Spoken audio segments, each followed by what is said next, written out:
Alright, thanks for joining in this session. We're going to discuss about computer ethics. Let's see what you need to know in this topic. Okay, you should be able to understand the term computer ethics, copyright, and then plagiarism. And at the same time, we're going to discuss about the different types of software that can exist. Okay, let's come to the term ethics itself. Okay, to explain the concept of ethics, we can take a very simple example. Let's say a teacher who enters a class.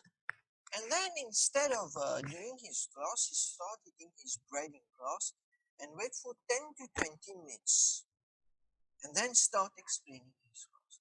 So logically it's wrong, okay?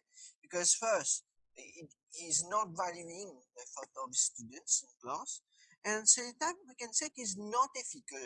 Why we say not ethical is he's not supposed to eat at this time. He's not doing his job properly. There is no certain honesty in his job. So when we speak of ethics, ethics has to do with good and bad.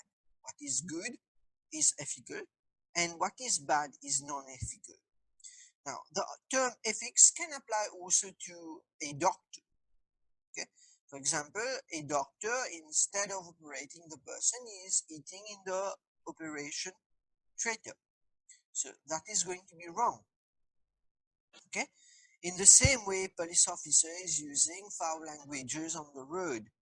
It is obviously going to be wrong again. So there must be a certain principle, a certain rules that tell us what is ethical and what is not ethical. In the same way, let's say you have computers in a computer lab. Now, you enter the computer lab. Okay, you start eating your bread and you see ketchup falling on the keyboard. It's completely wrong because you're causing damage to personal property. So it's going to be unethical. So when we speak of ethics, you have a choice to do something that is good or bad. You have a conscience. You have a certain responsibility. There is a certain fairness. There is something right about it. There is something related to honesty. There must be a certain principle. There must be a certain moral, and there must be a certain integrity in that. So when we speak of computer ethics, now everyone is using computers. The actions that are related to a computer, what you do to a computer, can be good action and can be bad action. This is why we say computer ethics refers to a set of principles to regulate the use of computers. Now, you're walking down the road, you want a mobile phone to call your parent, and you ask for help from a stranger on the road. The stranger give you his mobile phone or her mobile phone to call your parents because you're in need. Now, instead of calling your parent, you start browsing through his messages, looking at his pictures, looking at maybe his profile picture of Facebook, posting on his wall. It's going to be completely wrong. Therefore, there must be some principles, some guidelines that has been set so that it tells us whether it is ethical or not. And what makes a good use and what makes a bad use. So when we speak of computer ethics, is it ethical or is it not ethical? Depending on the type of action that you do with a computer. This is why we say set of principles. Now, what are those principles? There must be a certain guidelines that you must follow that tells you there is a certain ethics. Okay. For example, one ethical condition for let's relate to real life for a police officer. For example, he come with without his uniform, okay, at work, and then he travels in the police vehicle everywhere without his badge and so on. So it's going to be completely unethical. And in the context of computer ethics, if you say, I've given you several examples. Okay, using the mobile phone of a stranger on the road, you don't have those rights to look at someone's private property even they are helping you out.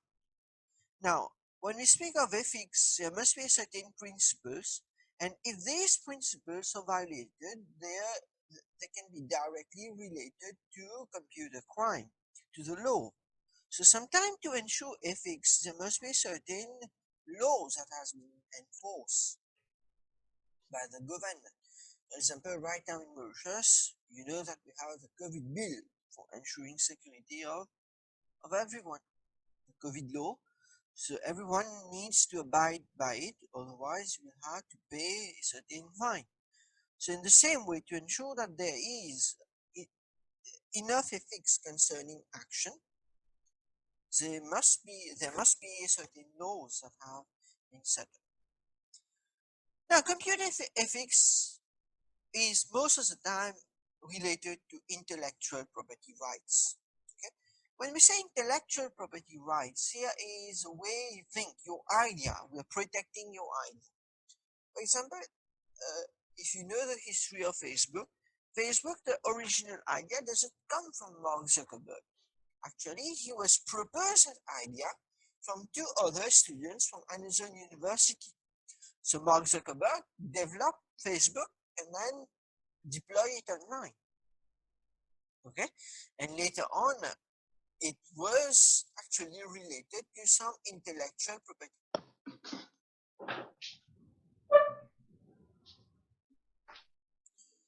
Sorry for that, so there's a connection problem. So in the same way,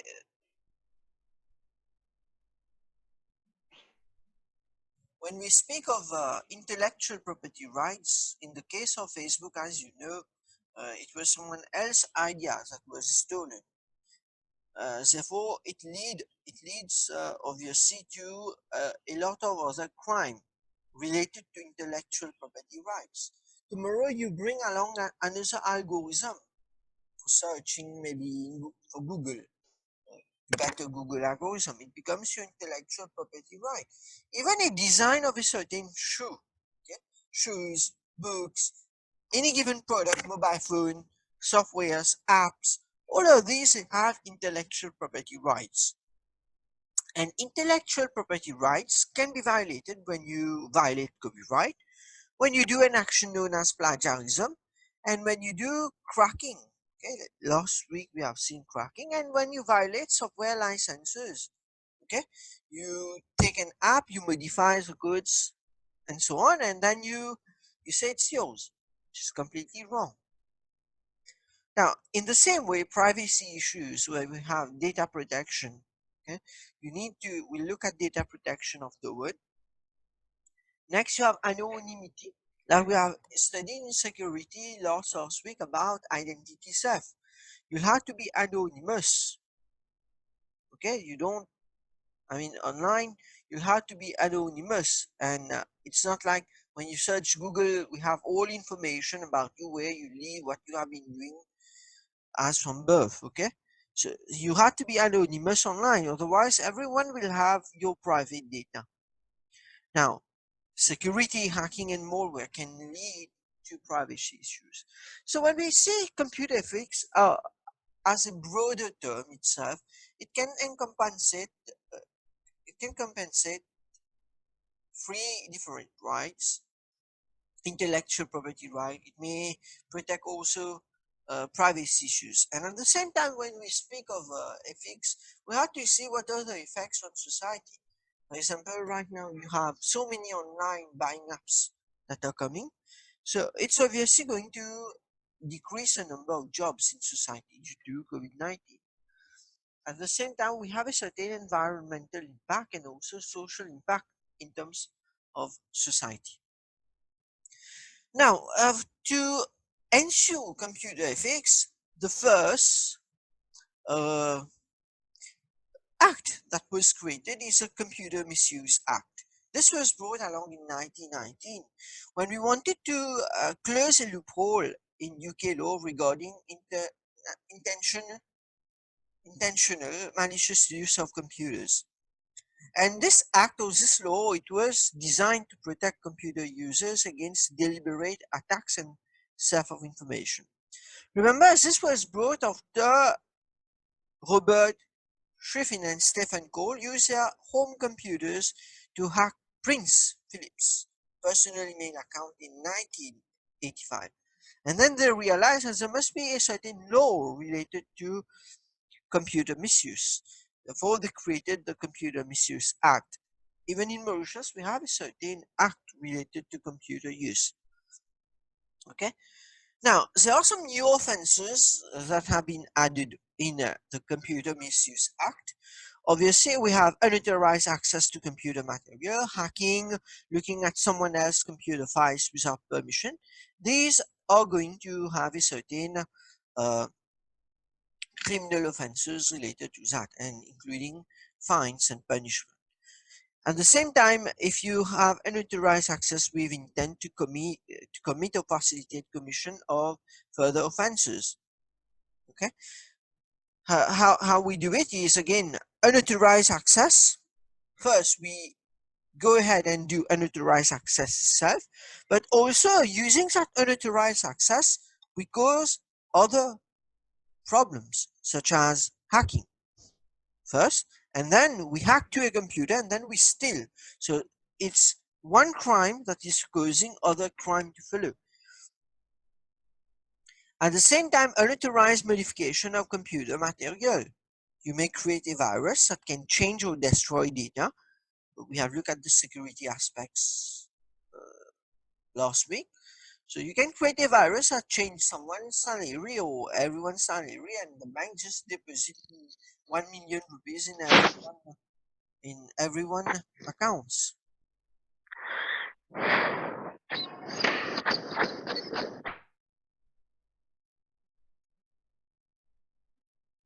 Okay, next we have the Data Protection Act. The Data Protection Act is actually another law.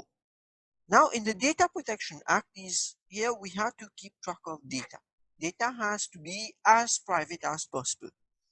So it's another law. First we have Computer Misuse Act, and second is about Data Protection Act.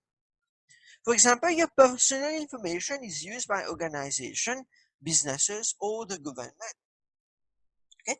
For example, how can I do a data misuse? I have your phone numbers, I have your email address. If I start sharing your phone numbers everywhere, it will become a violation to the Data Protection Act because I'm using your personal information to do some other businesses, which is not correct. Okay, so it's very important that whenever you see that your data is being violated or stolen, know that it is causing a violation to Data Protection Act. This is a law that has been enforced to ensure that your data is as secure, your privacy is protected. Now, there are certain principles. As you see, data protection is related to computer ethics, what is good and what is wrong. Now, we need a certain law for collecting and using personal information. We must be clear and honest about how you will use a personal data. For example, you see someone coming at your place and start asking you all questions, and you don't know, you start giving all information. This is completely wrong. You're not supposed to give your private information, where you work, which school you go. And if someone is asking you data, he has to be clear and honest why he's using those personal data. Now, at the same time, your personal data has to be adequate, relevant, and limited to what is necessary. You don't give additional personal data, what you like to eat, what you don't like to eat, what is the bank that you have an account, and so on. All of these will ensure Data Protection Act. At the same way, to protect data, you know that you have to implement a certain security measures that will give rise to protection of your data. Now, protection of data is not only related to computer, it can be data on a paper that we have printed. Okay, let's come to two terms that I'd like to use is copyright. When I speak of copyright, it's most probably you have a certain license for a given work. Okay, you have the copyright over that music. It ensures that you have created it. Now, what is plagiarism? Plagiarism is copying someone else's work and pretending that it is yours. For example, we can have another person who just photocopy one book and just change the cover and put his name there. Okay, photocopy a whole book and just change the cover and put your names there. You will pretend as though that this is your book, but what you're giving rise is a case of plagiarism. Now, have we speak that licenses we have free when we develop a software in the world of computer science? If ever you become a software engineer, it's very important that you understand the concept of free software, freeware, and shareware. Actually, this is in this topic, these three terms are the most important one. Okay, and I would request you to focus in these three terms because you're going to have an exercise to do after this lesson. I will post you the exercise. And note that these three terms, we regularly get questions on them. Now, when you develop a software, there must be certain laws that has to be enforced. Why we enforce those laws is to protect your own intellectual property, your own work, to give you right over that work. Now, again, if you're working for a company, you will sign a contract for developing a software. There must be a certain principle or rules that has been enforced to ensure that the copyright goes to the company. Now, some software they are distributed with free of charge. It's free. It doesn't matter if you modify it or you change it, but some have different licenses connected to computer software. Maybe when you're creating a mail, you'll see a privacy statement agreement. You'll see a long agreement, what it tells you, what data to use, and so on. Sometimes we register on website just like this because we're in a hurry. We don't read any agreement and so on. We just check, I agree, and then we click on next. You notice that with this agreement that you just check without reading the license agreement, a website can gather information about you, steal your money from your bank without your knowledge. And later on, even if you do a police case, they will use that agreement that you have checked online to prevent you from pursuing them. Okay, so it's very important whenever you're installing any app, you just don't, when the app open, you just don't check on the tick. And then you say you agree, and keeps on agreeing. You can see that, let's say you have MCB Juice or whatever e-banking application on your mobile phone. That app can read your data. Okay, when you're inputting your password, your PIN code, it can just capture that information in the form of a spyware. In the same way, please be very careful when you install an app. Sometimes you don't realize it tells you allow to use my photos, my storage device, okay, on your mobile phone, and you just keep on saying allow without really paying attention what you are allowing. Okay, all of these, especially in this world where now you see that e-commerce is becoming something very common. We are buying most of it. Now let's come to a traditional license. Traditional software licenses are easy to understand. You pay the offer for the privilege of using the software on a specified number of computers. Okay, you pay for a license and then you can use it on any computer. But remember, you don't have ownership of the software to modify it or to redistribute it to everyone. So you're paying for a license, and then based on that license, you can use the software. Same as Microsoft Office, you pay for a certain license, you get. Okay, same as your laptop, it is installed with an operating system, Windows 10. You have paid this license. Okay. Now coming to free software, what is a free software, and what is the difference between free software and freeware? First, a free software, it refers to the freedom to modify the source code and redistribute the software. It's like if you're downloading a software that is categorized as free software, you can download it, you can modify the code, and then you can distribute the software. It's free. You're not charged for it. But freeware now is a software that is distributed free of charge. It is usually fully functional with no expiry date, but you have copyright on that. Means that if you're downloading a software that is freeware, you don't hold that copyright. You can't modify code in that program and say that it is yours. This is why we have, like I said, a license agreement in any software. A free software is completely free. A freeware, it's free for downloading, but there is still a certain amount of copyright associated with it. Okay, I repeat it. Free software is completely free. Freeware is different. Okay, it's fully functional, no expiry date, and then the author retains the copyright to the software. You may get a question, for example, for mock or even certain, then you can just reflect free software. Freeware is different. Now, shareware is a software that is initially distributed free of charge, but may later require a payment to unlock or key function. It's like a trial version software, okay? You can use it free of charge, but after 30 days is going to expire, okay? If you don't activate it by paying a certain amount of money to unlock the feature. It allows users to try your software in this way and creates an interest in your program, and always allow people to try before they buy. Okay, we allow people to to download it, use it, and if they're interested in it, they may pay for the services, and then they'll have a full version of the software. So this summarizes the three differences, and this table is very important. If you look at it, free software, there must be a charge. Freeware, there is no charge. Shareware, no initial charge. There may be a charge later. Okay. First, you don't have to pay for it. Then afterward, you'll have to pay for it to unlock certain features. Now, can you modify source code in a free software? Yes, you can modify. You can redistribute. But in a freeware, you're not allowed.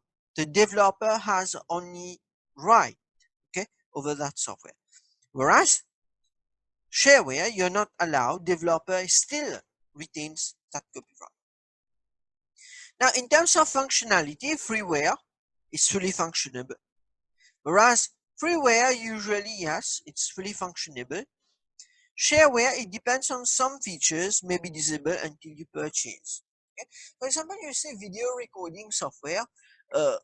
When you record your screen and so on, sometimes they place a watermark on that. Okay, when you produce a video, you see many video online they have a watermark, because why? They have not really purchased that software yet. Now, in terms of expiry, free software, no. Freeware, no. And shareware, yes, it may work for a short period of days, and then after that it will stop. Like I said in